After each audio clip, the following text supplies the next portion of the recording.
But that would be a good reason to keep the axes equal, right?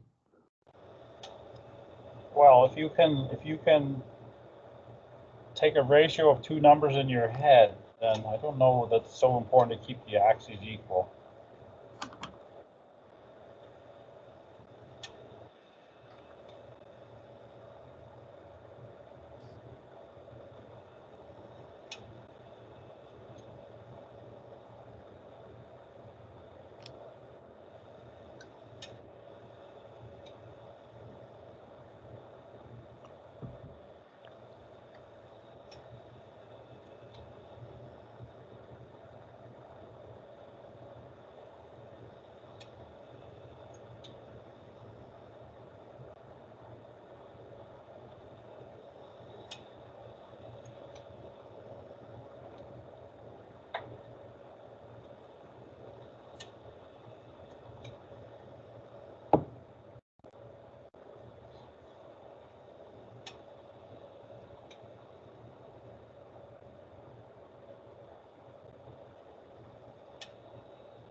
Okay, 12:35, let's start.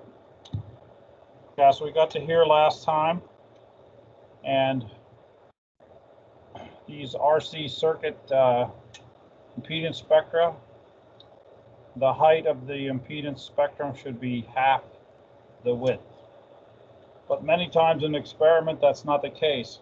So, for example, this semicircle that my mouse is moving over has a height that's quite a bit less than half of its diameter. Diameter would be something around 30, and the height is only 10. So experimental spectra are squished, and why is that the case? Well, one of the things that can happen is you have a whole range of different circuit parameters in the electrode. For example, the contact resistances may not be all the same. The charge transfer resistances on all the particles may not be all the same.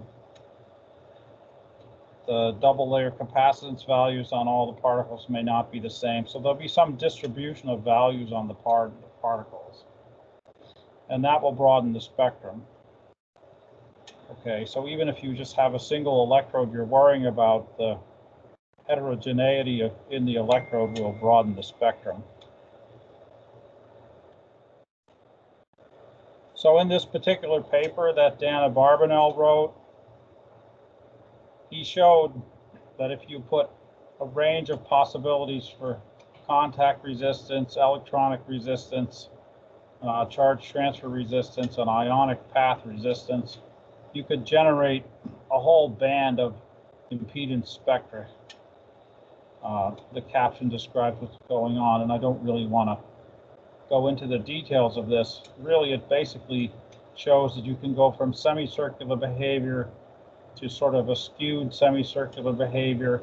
And this black band means you can pretty much draw any line you want from the origin to any other point on the x-axis. And you can get an impedance spectrum that sort of looks like this. So that's one reason you can get squished spectra. There's other reasons that we'll talk about in a minute. And how do we deal with these squished spectra? Well, this comes to Scott's question. And we introduce a fudge, and it's called the constant phase element.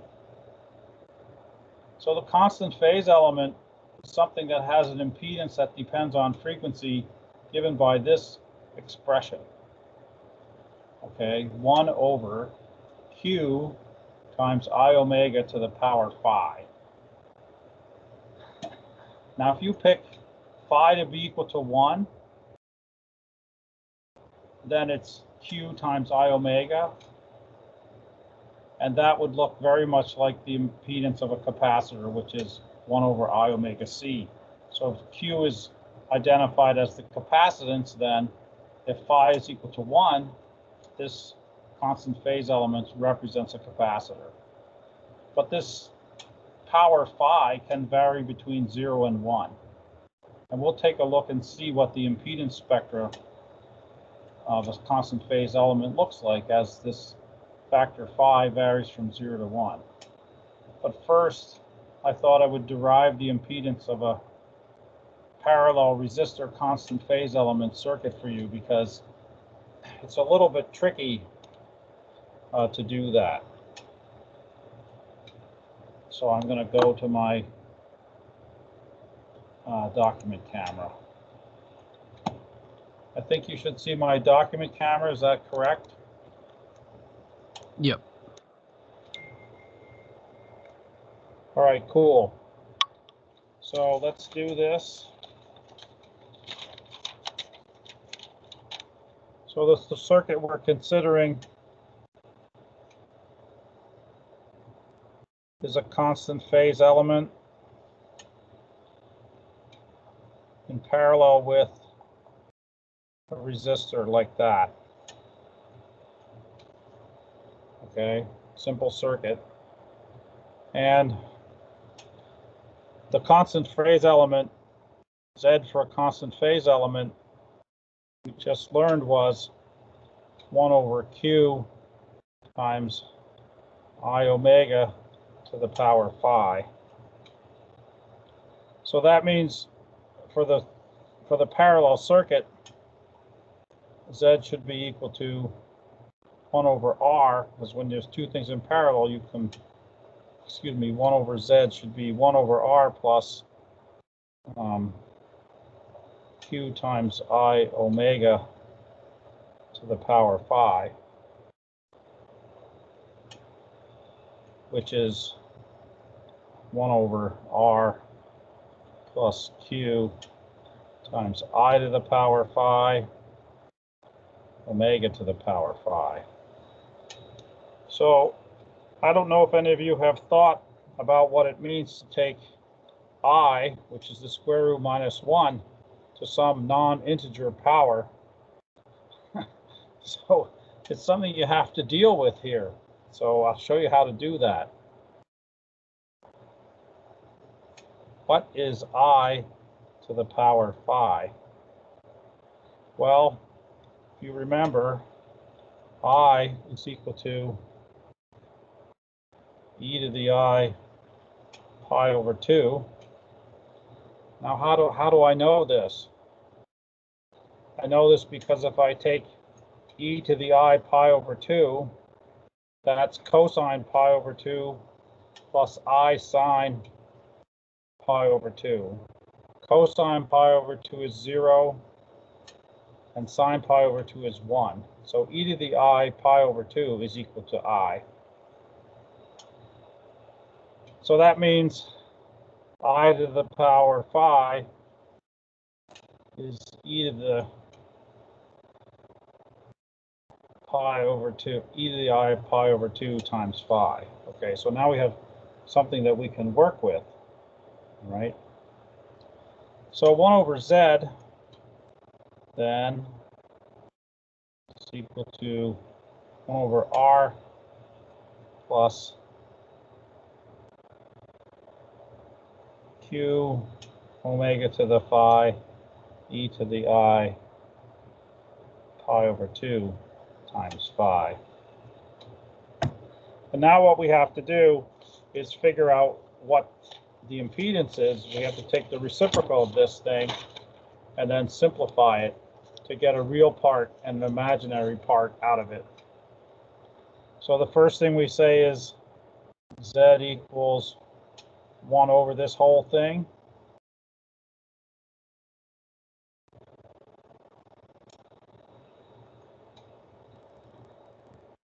And I'll email you my notes that I'm doing today and what I did last day later on. And then what you do next is you multiply top and bottom by R.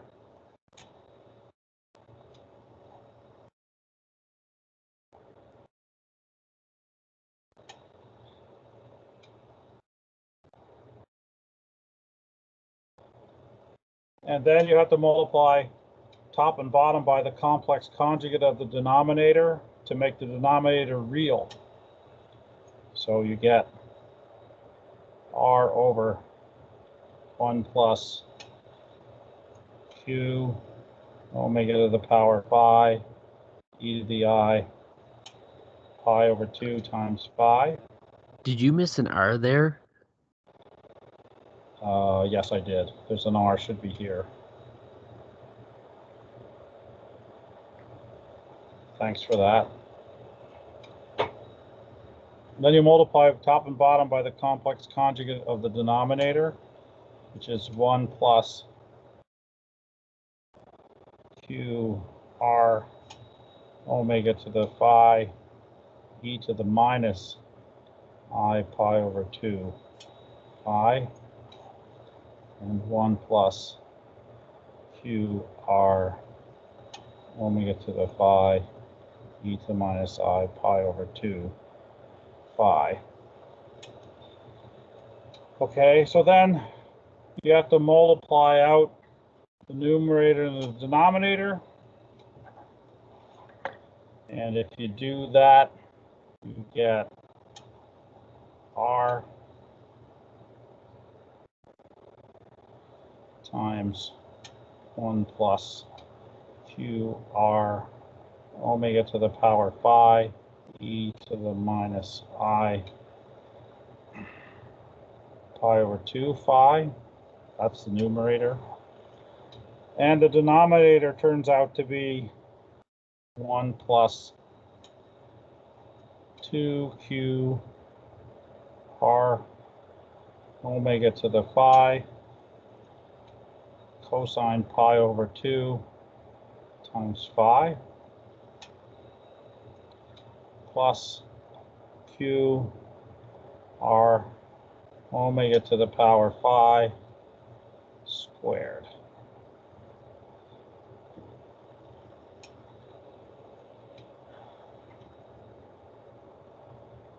And that's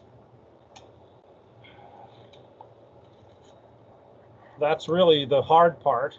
The easy part now is you take this e to the minus I pi over 2 times phi, and that's of course equal to cosine minus pi over 2 phi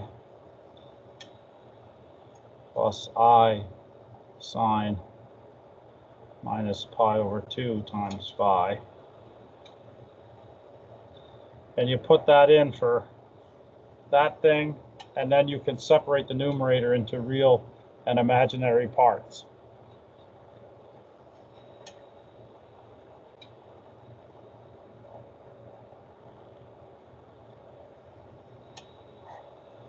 Okay. So it looks like a mess when you begin, but in the end, you get something that you can work with, and you can put it into a spreadsheet calculator and calculate impedance spectra. So I do that in a minute or two. Okay, so like I say, I'll send you this page, and the page is from last day. So let's go back now to the PowerPoint, which is here. Okay, do you see the PowerPoint again? Yep. Okay. Yeah, so what happens when you change this value of phi? So this is from Kathleen Nelson's PhD thesis. She picked a value for the resistor in the circuit equal to 0.3 ohms. And then she calculated impedance spectra for this parallel R constant phase element circuit. And when phi is equal to 1, you get a perfect semicircle. And then as phi is decreasing, to 0.9, 0.8, 0.7, down to 0.5, you can see that this spectrum gets squished, all right? And over on the left side is what's called a Bode plot, which shows how the real and imaginary parts vary with frequency. So the real part is shown below, varying with frequency, and for the different values of phi, and the imaginary parts up above. Okay, so any questions about this before I go on? So this phi really should be thought of as a fudge factor, which you put in to flatten the spectrum. I have a question about the physical meaning of the constant phase element. So where does that come into play? Because a resistance and a capacitor, I can understand that as electronic and ionic resistances, and then the double layer as the capacitor. But is there a physical circuit element that represents the constant phase element? No. It's a square box with CPE inside of it. And really what you should think about here is that it's trying to represent several different RC circuits that are in series, that are overlapping. We'll talk about that very soon. Okay, so, you know, it's really weird. The other thing that you need to think about is what, in fact, is the unit of this silly thing called Q? Because if phi is not equal to 1, then Q doesn't have units of farads. It's some strange unit, which has no physical meaning either.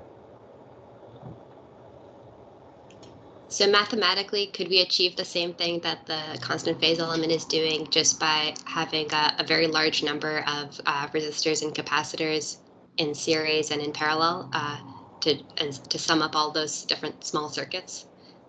Yeah, more or less you can do that. You'll see kind of how it goes in the next few slides of this PowerPoint. Thank you. Yeah, so, you know, here's the deal.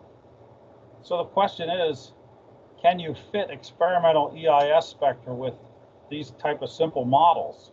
All right. So let's use a series resistor and two parallel resistor constant phase element circuits like this. So all you have to do is take the expression that I just worked out for the impedance of one resistor constant phase element circuit and add to it in series another one, so that's just a straight up addition, and added resistance too, okay? And for the circuit parameters shown here, where one of the series resistors is 1.5 ohms, the other one's 30 ohms, let's call the circuit on the left the contact resistance, excuse me. This is the series resistance is here. So that's 1.5 ohms. Let's call this parallel circuit on the left the contact resistance. So that's 20 ohms. And the quote capacitance we'll put as 0.002. And I put it farads in quotes because it's actually, you know, something like farads to the 0.075. So I've set phi equals to 0.75 because I want to broaden the spectrum a little bit. And then for the circuit on the right, we'll pick the charge transfer resistance of 30 and a so-called capacitance of 5 millifarads. Again, it's a funny farad because phi is not equal to 1. And anyway, if you put these circuit parameters in, you calculate a spectrum that looks like this. And if you compare to experiment, well, the shift from 0 is about 1.5 ohms. So that's our series resistance made up of the ionic path, the electronic path. And then we have one semicircle, goes up to about 8. This goes up to about 7. It's close. It's about 20 wide. This is about 20 wide. And then we have another semicircle. It goes up to around 10. This goes up to just under 10. It ends around 50. This ends around 50, you know. So basically, you can mimic the spectrum. Now, the other thing you have to worry about when you're doing this is that, you know, there's a 10 hertz point here up at the top. So you better have 10 hertz at the top of this one. And you better have 1 kilohertz at the top of that one. And for these parameters that I've given you, the frequencies match up. All right. So my personal opinion is, it's the way I am, you can go out and get impedance spectroscopy fitting software. And a good example of this actually is Alex Luley recently was fitting some EIS data. And he said, you know, I'm using the software, I don't have a clue. What the hell is going on? I said, listen, Alex, make yourself a little spreadsheet calculator and do what I'm doing here. Play around with the values. You can see what happens. And then once you've done that, you can use the fancy fitting software. So let's do that. We'll make a little Excel program and we'll play around with the parameters. So I've made the Excel spreadsheet and we'll play around with parameters together and see what happens, okay? And Nico will like this because you'll see how the impedance spectrum changes when you have series circuits that have similar characteristic frequencies. The characteristic frequency is the frequency at which you hit the top of the impedance spectrum, the top of the semicircle. Okay, so I'm going to leave this and. Hey Jeff. Yeah. If the CPU has some sort of units that's hard to interpret, then what's the point in feeding curves with that? Because then we can't really make conclusion as to what's going on, right? Well, most of the times we're more interested in the resistances than we are in the capacitances. And the reason that that's the case is because the resistances have a physical meaning that's easy to interpret. Like all of a sudden, the transport through the SEI layer has gotten really bad when the charge transfer resistance gets massive. It's rare that we worry about the capacitances at all. So really what we want to do is get a good fit to extract these resistances. Got it, makes sense. Yeah. Similar to that, Okay. so it does seem that these values are a little arbitrary. Could you use other kinds of circuit elements like an inductor or a diode to also fit these if we're just using them to fit to a model? So I guess why was a constant phase element chosen if it's not a real element, or it's not a real component that you can use in electrical engineering? Yeah, let me just share my spreadsheet and then I'll answer that question. Okay, thank you. Where is my spreadsheet? Oh my God.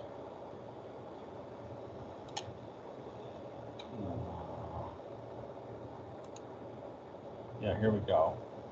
Okay, so you should see an Excel spreadsheet with an impedance spectrum calculated here, right? Correct.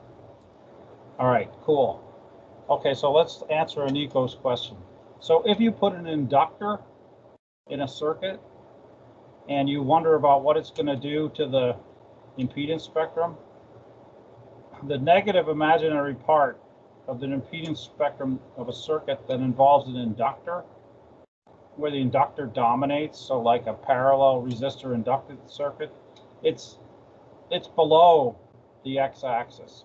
So it's down, it's negative when you're plotting the negative imaginary impedance. So if you see everything above the x-axis, there's no inductors around. And virtually that's always the case, unless you have cylindrical cells with many, many turns, because a coil of wire is an inductor. So a cylindrical cell, you know, like an 18650, has an inductive component. And at high frequency, what you will see, I'm moving my mouse around, the low frequency side of the spectrum is at the right and the high frequency side is at the left. with an 18650 cell at very high frequencies, you'll see an inductive tail. Okay. The impedance of an inductor goes like I times omega times L. So as the impedance, as the frequency gets larger, then omega L starts to become important. And you'll see this thing dip below the axis at really high frequencies for wound cells. Okay, then Aniko had another question, a diode. Yeah, there's nothing in electrochemical cells that generally acts like a diode. Okay, so what I want to do is just show you what happens when you play around with this circuit, all right? And one thing I should point out, which you may not know, is that if you look at the entries in my Excel spreadsheet, you'll notice that they're complex numbers. So I don't know if you know this, but Excel can do mathematics with complex numbers.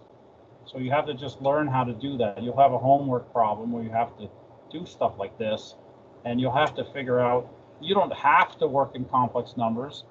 You can work out analytically the real part and the imaginary part, or you can just work in complex numbers, which Excel can do, which is very cool. Or you can work in Mathematica or whatever you want to do. It doesn't matter. All right, so what do we got here? We have two, it says up here, two simple parallel RC circuits in parallel with CPEs instead of capacitors. So we've got a series resistor, 1.5 ohms. We've got a contact resistance of 20 and a capacitance that goes along with the contact resistance of 0.002.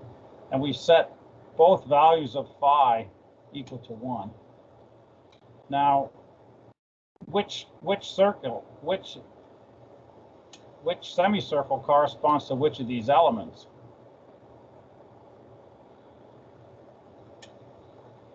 Well, the characteristic time of these circuits is the product of R times C. So that means the characteristic frequency is proportional to 1 divided by RC. Okay, so if you take this product, 20 times 0.02, it looks like it's 10 times larger than 20 times 0.002. No, 100 times larger. So this pair is the low frequency semicircle over here. And we can check that. We'll just make this 40 and see what happens. Okay, so the low frequency semicircle got really big, right? So we'll go back to 20. Okay, so now what happens if we make the characteristic frequencies of these things? Right now they're different by 100. Let's make them different by a factor of only 10. Okay, so now they're different by a factor of 10. And you can see that these two semicircles start to merge. And if you make them only different by a factor of 5,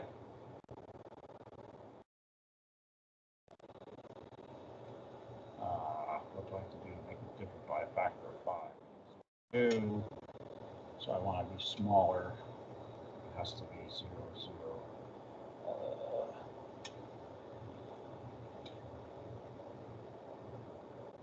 Now they're different by a factor of 5. Now look at that, Aniko.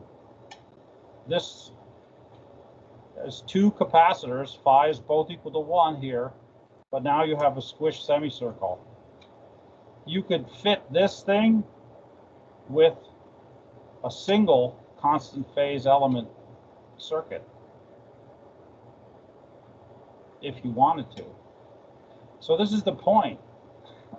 You know, how do you distinguish what you see here from two RC circuits in series or a single R constant phase element circuit? It's very difficult to do that. I see. Yeah, thank you. That's really helpful. So it turns out that the frequencies need to be different by about a factor of 10. Where you can start to distinguish, you know, the two different semicircles. The characteristic frequencies have to be different by about a factor of 10. Now watch what happens when we change phi. We can change phi on either one, maybe this one, 0.5. So the left one should become squished. Oh, and also it changes the characteristic frequency. So we would have to calculate the higher frequencies, which I'm not doing. So I should change the other one probably. Let's do that.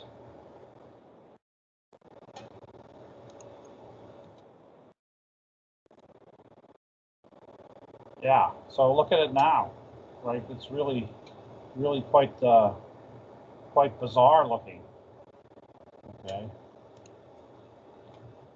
So this is the thing, you can make all kinds of shapes with using the constant phase element as a fudge factor.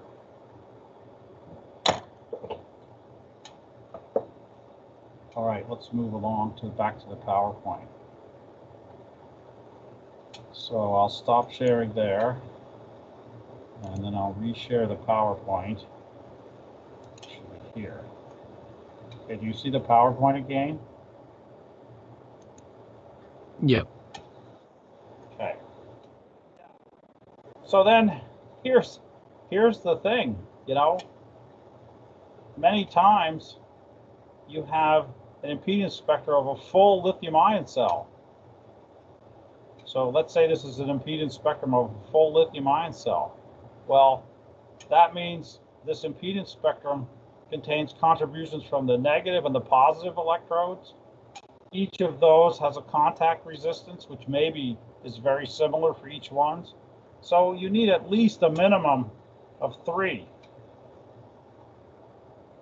RCPE parallel circuit elements. You need a contact resistance that you hope is similar for both positive and negative side, and if it's not, you have to put in an extra one.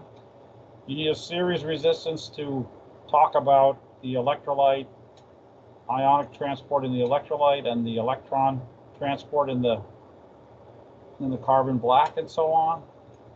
Then you need the charge transfer resistance at the positive, and the charge transfer at the negative. And most likely, many of these things overlap. So like I showed you just playing around, when things overlap, it's really hard to figure out what's happening. So how do you tell what's going on? Okay, this is the real issue here. And this is the take-home message of this lecture is, if you want to figure out what's going on, you have to make what's called symmetric cells. Okay, so what you do is you take the full lithium-ion cell apart. So you might have a 18650 cell or a pouch cell, and then you make symmetric cells and full cells from it. So symmetric cell has 2 positive electrodes, and that's a positive cell, and a negative cell has 2 negative electrodes in it. And you would also make a full coin cell for comparison. And this way, in the positive symmetric cell, you only have charge transfer resistance that are associated with the positive electrode. And in the negative cell, you only have charge transfer resistances and such circuit elements associated with the negative. And the plus minus cell has both. And if things are set up properly, if you look at it, the positive cell has 2 positive electrodes, and the negative cell has 2 negative electrodes. The positive cell has 1 of each. So if you take half the impedance of the positive symmetric cell and half the impedance of the negative symmetric cell, it should add up to give you the impedance of the full cell.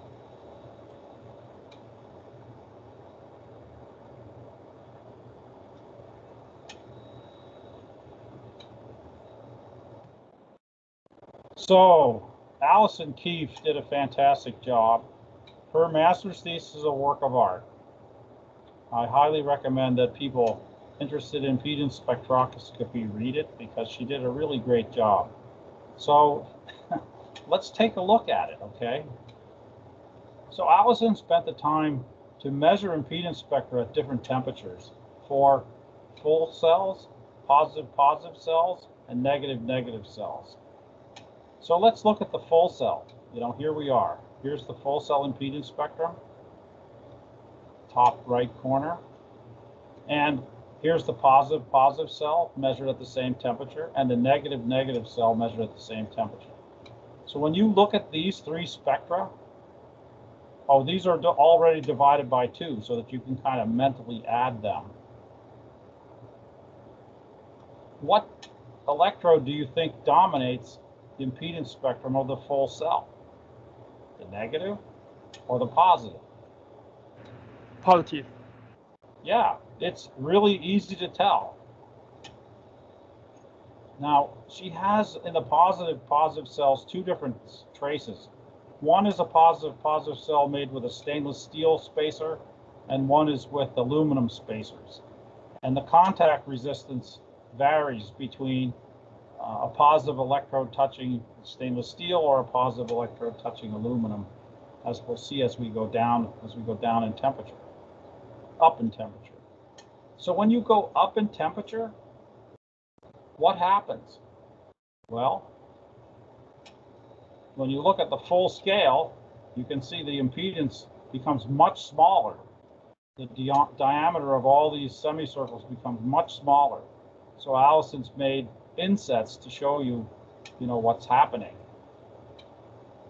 And you can clearly see in the insets that the negative electrode is, involved in the higher frequency parts. And then you have this big semicircle that's about 40 or 50 wide, which is this part over here. And then as you keep increasing the temperature, it turns out that this large semicircle, which on the positive side is the charge transfer resistance, it gets rapidly smaller and smaller with temperature going up. And in the full cell, it just shrinks away. So this is the charge transfer resistance from the positive. Here it is again. Now it's tiny at 30 degrees C, and at 40 degrees you can hardly see it.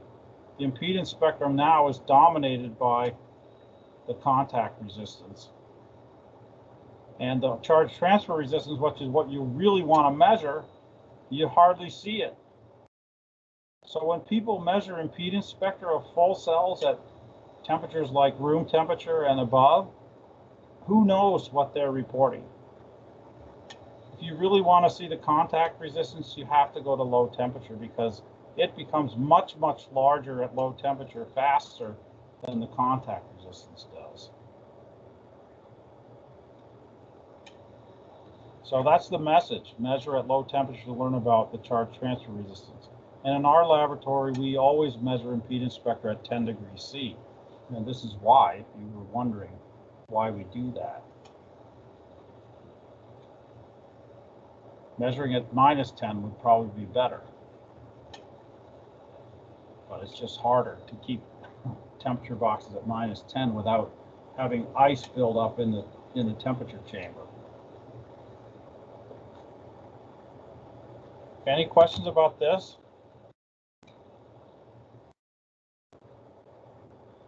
All right, let's go on. Yeah, so if you take a look at these spectra and the way they change, so this is the full cell. And what I did here was I just wanted to show how with that simple spreadsheet calculator that I developed earlier, you can roughly match the 10 degree, 30 degree, and 40 degree spectra, So here at 40 degrees, I have a contact resistance that I don't change with temperature. So that's the higher frequency semicircle. I guess it's about 20. So I set the contact resistance to be 20. And then the charge transfer resistance I set to be 60. Okay, so this spectrum has got a big low frequency part, just like this one. It extends out to 80 ohms. This extends out to about 80 ohms. And then this spectrum here, it goes out to about 32. Well, mine only goes out to 28 or so. But it looks similar. So the charge transfer resistance dropped by a factor of 10 when you go from 10 degrees to 30. And then when you go up to 40 degrees, it's just a little shoulder on the side. Now it's 3 ohms. So playing around with these little spreadsheet things is incredibly valuable because you say to yourself, yeah, the parameters I'm getting make sense. They look like the spectrum, you know. If you go and use a fitting program right out of the gate, I'm telling you, it's like getting into a jet engine and pushing buttons and not having any idea what they do. Getting to a jet plane and pushing controls and not having any idea. You got to start with, I don't know, an e-bike or something that has like one control, like this does.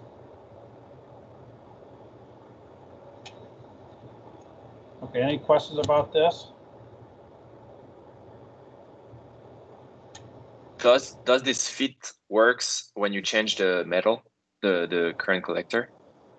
Because if you're feeding the charge transfer, I guess it should still be a good fit if you change the metal.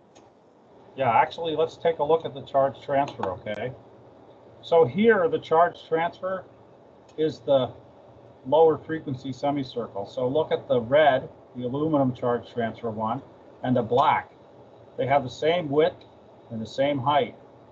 And you go to 40 degrees C, you have the same width and the same height, right? The contact resistance just got smaller, but the charge transfer is exactly the same between the two of them, between the two spectra. Same is true at 10 degrees and at minus 10. So, you know, this middle column is really incredible. It shows you that the contact part doesn't change. I mean, the charge transfer doesn't change. That's pretty neat, right?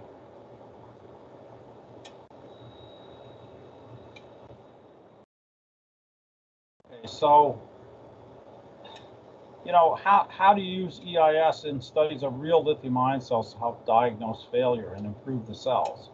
And this is the whole goal, at least for us generally. It's to figure out how electrolyte additives, how electrode material changes affect the charge transfer resistance, which is, you want to keep it as small as possible to give low impedance cells. So here's an example of NMC 532 graphite cells cycling up from 3 volts to 4.3 volts at 1C, 1C, and 20 degrees centigrade. And every 100 cycles, there's what we call a rate map, where we, instead of running at C rate, which is the majority data, we go C over 20, C over 2, 1C, 2C, 3C. So we have ability to see what happens to the 3C rate capability, you know, during cycling.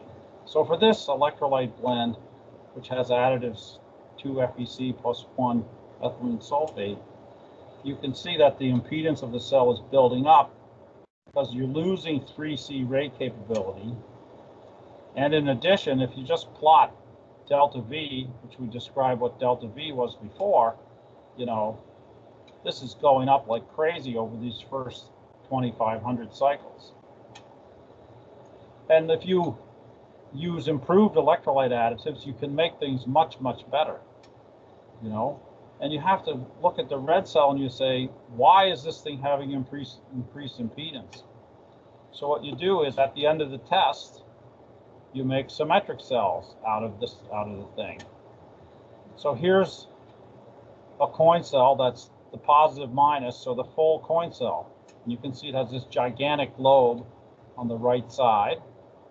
And here's your positive symmetric cell divided by 2.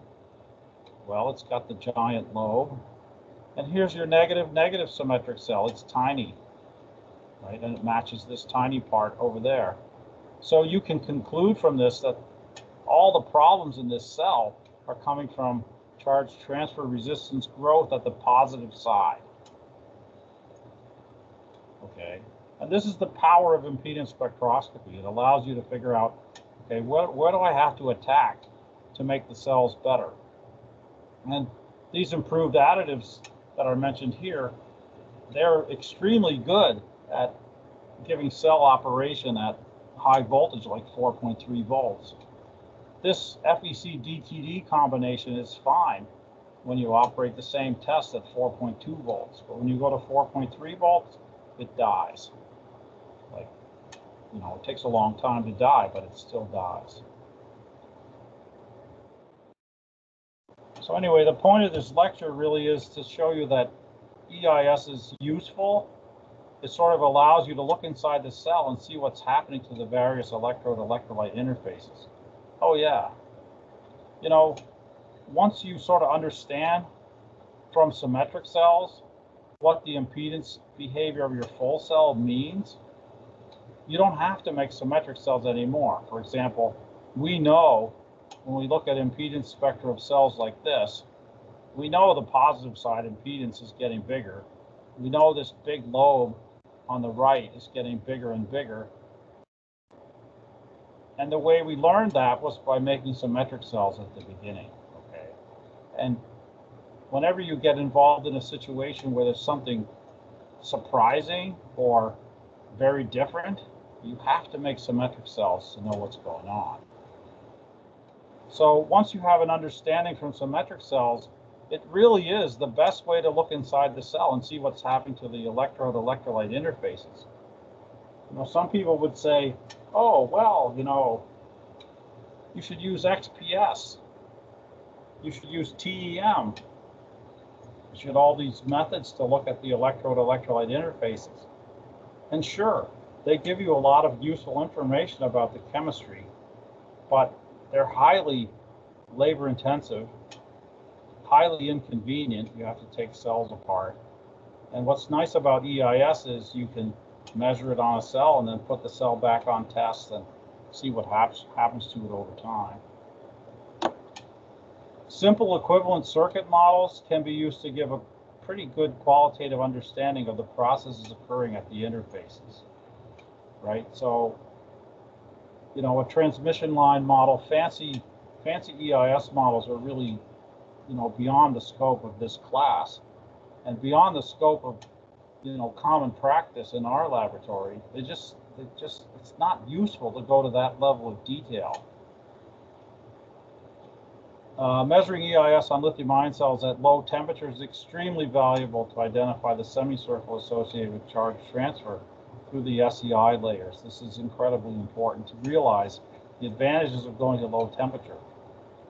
We had a conference call the other day with Argonne National Labs, and I mentioned to some very famous researchers, you know, the importance of measuring EIS at low temperature, and the question was, why do you guys do that? So I sent them Allison's paper to read. Symmetric cells are essential to understand EIS spectra of full cells, absolutely.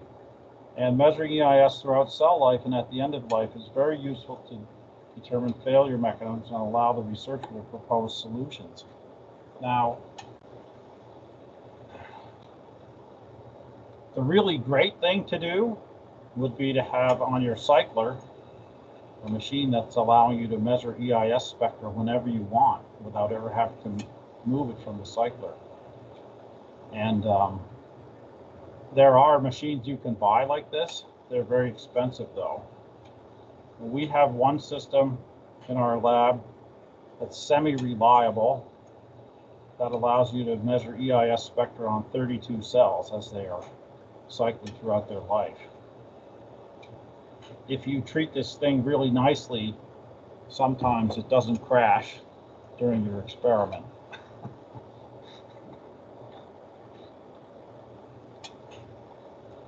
Okay, anyway, it's a good place for us to stop. So, and I haven't sent you any more other notes yet either. So, are there any questions about this EIS stuff? Yeah. Yeah.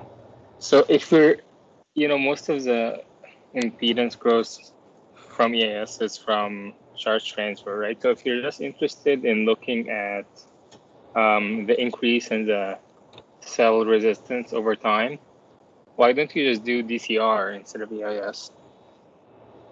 Well, there's been some really great counterexamples to this. For example, in the study of anode-free cells, where it was learned that with some electrolyte salt mixtures, the salt concentration goes down as the cells cycle more and more, because the salt's actually reacting with the electroplated lithium. Doing DCR there would tell you nothing.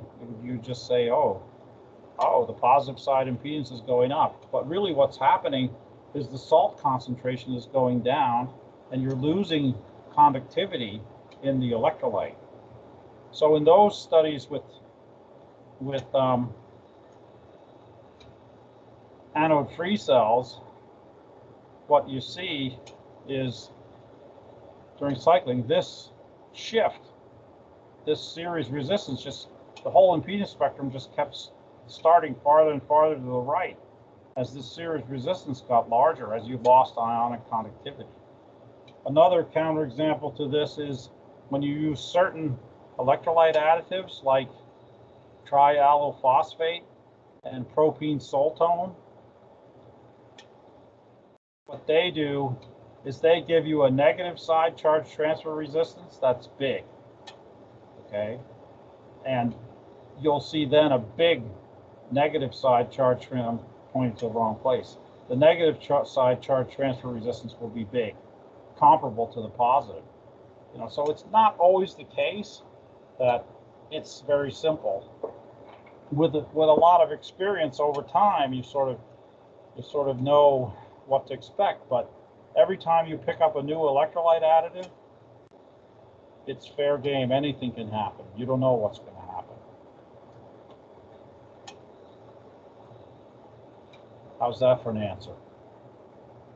Yeah, so I guess like in a situation where you understand how your system behaves really well, DCR will be kind of useful, right? But like in a good lithium ion cell, the salt concentration is probably not gonna dramatically change like it would in anode free. So maybe in that case, DCR would be useful to do. Well, we measure DCR, right? That's what delta V is. Delta V is the exact equivalent of DCR. It's exactly what it is. And there is no real point to measure anything other than delta V if you're interested in DC resistance. It's all just proportional. You've seen it yourself when you increase the C rate in your DOD cells, right? The delta V's get bigger and bigger, and the slopes get bigger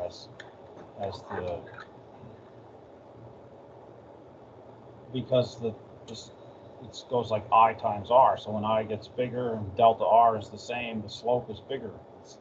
The slope goes like I. So you're basically measuring DCR in your experiments anyway. It sounds good. Yeah. I have one more question about delta V. So do we typically assume that it's an average voltage on charge and discharge, and then it's the difference in that is delta V? Or is it at the mid-cycle at 50% state of charge that we're taking the delta V? We average over the full cycle. Mm-hmm. So the average charge minus the average discharge. Yeah. Is there any value in looking at a full cycle and seeing how the delta V changes at different states of charge as you're charging a cell? Yeah, in some cases, with these whacked positive electrode materials, that Ron's been working on, which are the lithium-rich materials, the impedance there varies greatly over the delta V varies with the state of charge there, partly because of hysteresis, but partly because of impedance. And you know yourself that, in the very nickel-rich materials, that the solid state diffusion depends a lot, depending on the state of charge. So delta V will depend a lot once the solid state diffusion becomes the rate limiting thing. So yeah, if you look at delta V during as a function of state of charge, you can learn stuff. Thank you.